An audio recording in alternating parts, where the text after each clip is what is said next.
It's unlike the Forte. When you bring the audio back, it still retains the nicer qualities of the higher end piece of equipment that I have here. So I can kind of feel in some way that I'm taking the studio with me when I go.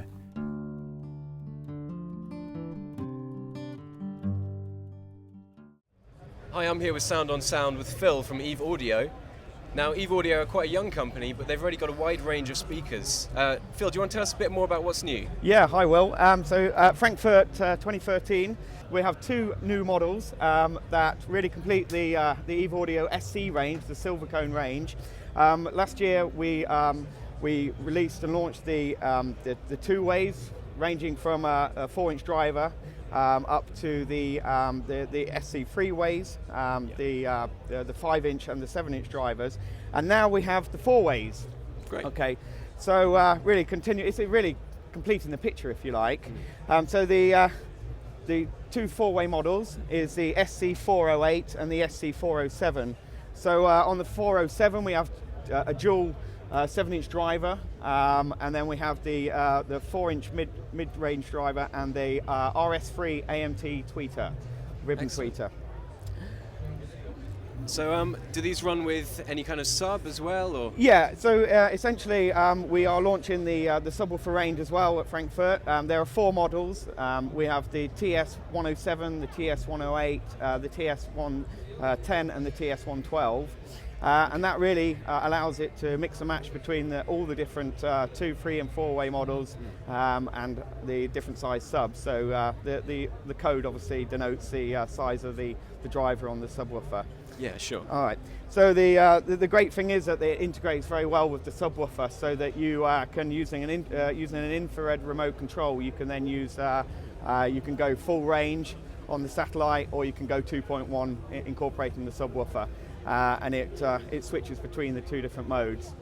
Right, so Phil, these are the new sub-units, right? Yep, these are the subwoofers. What we have here is the TS107 and the 108, so the 7-inch driver and the 8-inch driver. Essentially, this again completes the picture on the entire range, and it allows you to create the 2.1 and surround sound systems. So looking at the subwoofer technology in a bit more detail. Yeah, that'd be great. Yeah, so if we look on the TS107, there's 2 knobs.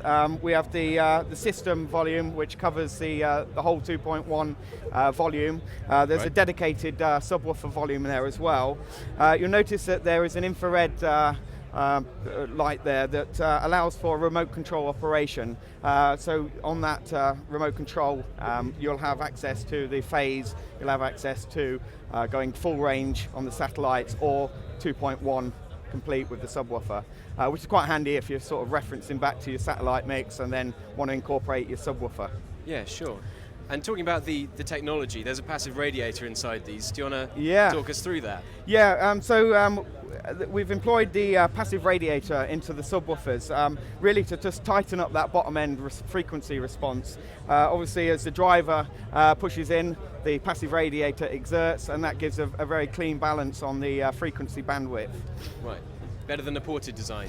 So. Yeah, I think it really gives a bit more tightness to the actual frequency response. A bass port can sometimes exaggerate that bottom end frequency. Certain notes may just exhibit odd behaviors. With the passive radiator design, you get a much more cleaner response. Great, Phil. So do you have pricing and availability for those? Yeah, so the 4-ways and the subwoofers are going to be shipping end of May, so they'll be into Europe and UK in June. Pricing wise, you have the 407, that's coming in at €2,400, and the 408 is coming in at €3,600. The subwoofers range from €480 up to the 12-inch subwoofer, which is €1,200. Excellent, thanks very much. Thank you.